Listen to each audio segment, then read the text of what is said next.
Les mémoires de Britney Spears font l'effet d'une bombe. Qu'il s'agisse de parler de son expérience bouleversante de la dépression périnatale, de sa relation avec Justin Timberlake ou de l'image inexacte de Jana Stower qui l'a décrite comme une vierge éternelle, Britney n'a jamais été aussi franche. Et rien n'a changé dans son nouveau livre de mémoires, The Woman in Me, où elle raconte tout. Dans cette vidéo, nous mettrons en lumière toutes les révélations majeures de son dernier ouvrage. Salut à tous et bienvenue sur Vraies Histoires de Stars, la chaîne YouTube qui dévoile la face cachée des célébrités. Aujourd'hui, nous plongeons dans l'univers de Britney Spears. Alors si vous êtes nouveau sur la chaîne, n'hésitez pas à vous abonner et à activer la cloche de notification pour ne manquer aucune de nos prochaines vidéos. Avorté du bébé de Justin Timberlake. Beaucoup de choses ont été dites sur l'éducation, la famille, la carrière et la vie amoureuse de Britney Spears dans ses derniers mémoires, The Woman in Me. Mais c'est cette dernière qui a le plus retenu l'attention. Pendant sa relation avec Justin Timberlake, qui a débuté en 2000, elle s'est fait avorter. Britney Spears explique pourquoi elle a décidé d'avorter. C'était une surprise, mais pas une tragédie, a-t-elle écrit. J'aime tellement Justin, j'ai toujours pensé que nous aurions une famille ensemble un jour. C'est arrivé bien plus tôt que je ne l'avais prévu, mais Justin n'était pas vraiment heureux de cette grossesse. Il a dit que nous n'étions pas prêts à avoir un bébé dans notre vie, que nous étions bien trop jeunes. À l'époque, Britney Spears, qui a depuis eu 2 enfants avec son ex-mari Kevin Federline, ne souhaitait pas personnellement avorter. Si ça n'avait dépendu que de moi, a-t-elle expliqué, je ne l'aurais jamais fait. Et pourtant, Justin était tellement sûr qu'il ne voulait pas être père. Aujourd'hui encore, c'est l'une des choses les plus angoissantes que j'ai vécues dans ma vie. Aïe. Timberlake, qui a eu 2 enfants avec l'actrice Jessica Biel, n'a pas abordé publiquement l'histoire de Britney Spears, bien qu'il ait reçu des boulettes sur les médias sociaux lors de la publication de ses mémoires. Il a depuis désactivé les commentaires sur son Instagram. Les habitudes de consommation d'alcool de ses parents. Alors qu'elle n'était qu'au collège, Britney Spears a développé une relation avec l'alcool en raison des habitudes de consommation de ses parents. Pour le plaisir, à partir du moment où j'étais en 4e, ma mère, Lynn et moi faisions les 2 heures de route entre Kentwood et Biloxi dans le Mississippi, écrit Britney Spears. Et pendant que nous étions là-bas, nous buvions des daiquiris. Nous appelions nos cocktails toddies et j'aimerais pouvoir boire avec ma mère de temps en temps. Notre façon de boire n'avait rien à voir avec celle de mon père, Jamie. Lorsque son père buvait, Britney Spears a décrit sa personnalité comme étant plus déprimée et fermée. Cela contrasterait fortement avec ce qu'elle ressentait lorsqu'elle buvait avec sa mère. Nous sommes devenues plus heureuses, plus vivantes et plus aventureuses, dit-elle.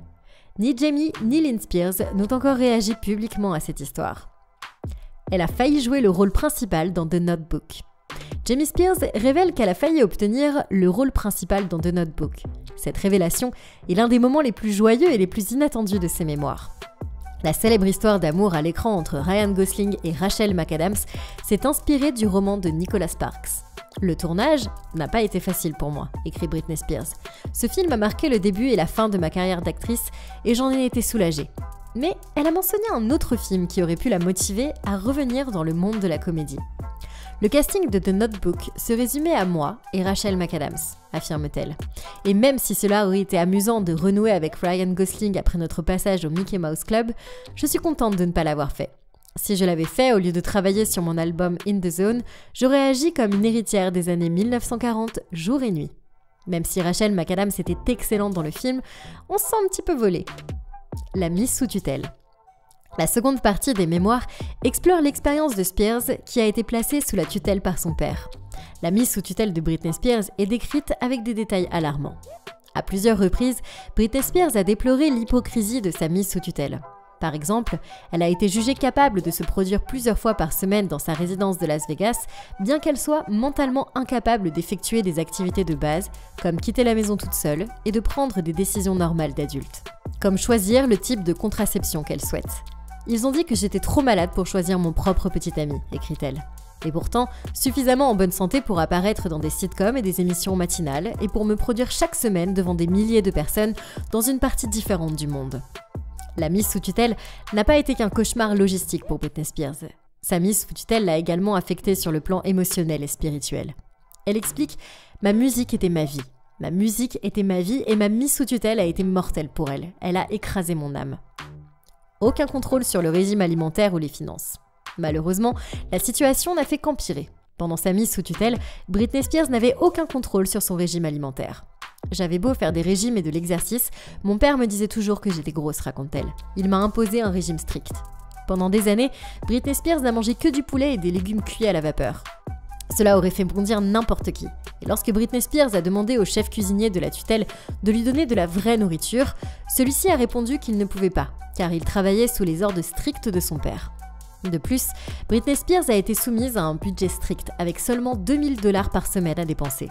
Alors que la plupart des gens sauteraient sur l'occasion pour s'emparer de cette somme, cet argent ne peut pas être dépensé pour n'importe quoi. Ces demandes d'achat devaient être acceptées ou refusées par ses conversateurs. À propos de ces restrictions, Britney Spears a souligné que c'était en dépit du fait que je faisais 248 spectacles et que j'ai vendu plus de 900 000 billets à Las Vegas. Chaque spectacle a rapporté des centaines de milliers de dollars. Nouvelle musique. Après avoir été libérée de sa tutelle et avoir publié ses mémoires, la carrière musicale de Britney Spears est aujourd'hui au centre des interrogations.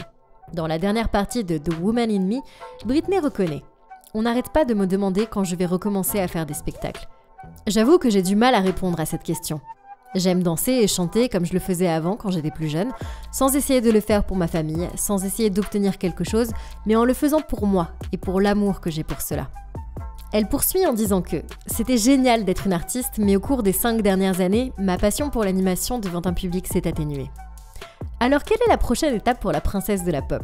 Dans le livre, elle écrit « Pousser plus loin ma carrière musicale n'est pas mon objectif pour le moment. Il est temps pour moi d'essayer de mettre de l'ordre dans ma vie spirituelle, de faire attention aux petites choses, de ralentir. Il est temps pour moi de ne pas être quelqu'un que les autres veulent. Il est temps pour moi de me trouver moi-même. » L'interview de Diana Sawyer. L'attention des médias a également joué un rôle important dans la carrière de Britney Spears. On a spéculé sur le fait que Britney avait eu recours à la chirurgie esthétique et elle a été effrayée de voir que de plus en plus d'hommes plus âgés la reluquaient dans le public lors de ses concerts. Mais elle ne pense pas qu'il s'agisse d'un accident. Par exemple, Britney Spears reproche à Diane Sawyer de l'avoir réduite en larmes en lui posant des questions très dures à propos de Justin. Comme elle l'a écrit, « Je n'aurais pas dû être forcée de parler à la télévision nationale, forcée de pleurer devant cette femme qui m'a poursuivie sans relâche. » Elle critique également Ryan Seacrest pour la façon dont il a fait la promotion de son album studio Blackout, lors de son émission de radio en direct en 2007. Au lieu de cela, Ryan a posé à Britney de nombreuses questions sur ses 2 adolescents, Jaden et Preston. Dépression périnatale. En ce qui concerne ses enfants, Britney se souvient également d'avoir souffert de dépression périnatale après avoir donné naissance à son premier fils. Britney est plus franche que jamais sur son refus de laisser sa mère tenir son nouveau-né pendant les 2 premiers mois de sa vie. Dans ses mémoires, la chanteuse de Toxic a écrit « Je me suis sentie un peu déprimée une fois que je ne les ai plus gardés en sécurité à l'intérieur de mon corps. Ils semblaient si vulnérables dans le monde des paparazzis et des tabloïds. J'ai commencé à soupçonner que j'étais un peu trop protectrice lorsque j'ai refusé que ma mère prenne Jaden dans ses bras pendant les 2 premiers mois. » C'est au cours de cette période de dépression que Britney Spears a divorcé de son ex-mari Kevin Federline. Malheureusement, incapable de lire dans la pièce, les paparazzis ont poursuivi la chanteuse sans relâche avant et après la naissance de ses enfants. Après avoir été présentée comme une gentille fille pendant des années, la chanteuse s'est rasé le crâne en 2007 en guise de « fuck you » au monde entier. Dans un autre moment mémorable, Britney a attaqué la voiture d'un paparazzi avec un parapluie. Lorsque le photographe n'a pas voulu la laisser tranquille pendant l'un des pires moments de sa vie, elle a craqué, se souvient-elle.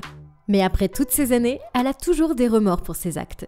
Dans un élan d'humanité, Britney Spears a inclus dans ses mémoires un mot d'excuse à l'intention de tous ceux qu'elle a blessés ou offensés pendant cette période, expliquant qu'elle n'était pas elle-même.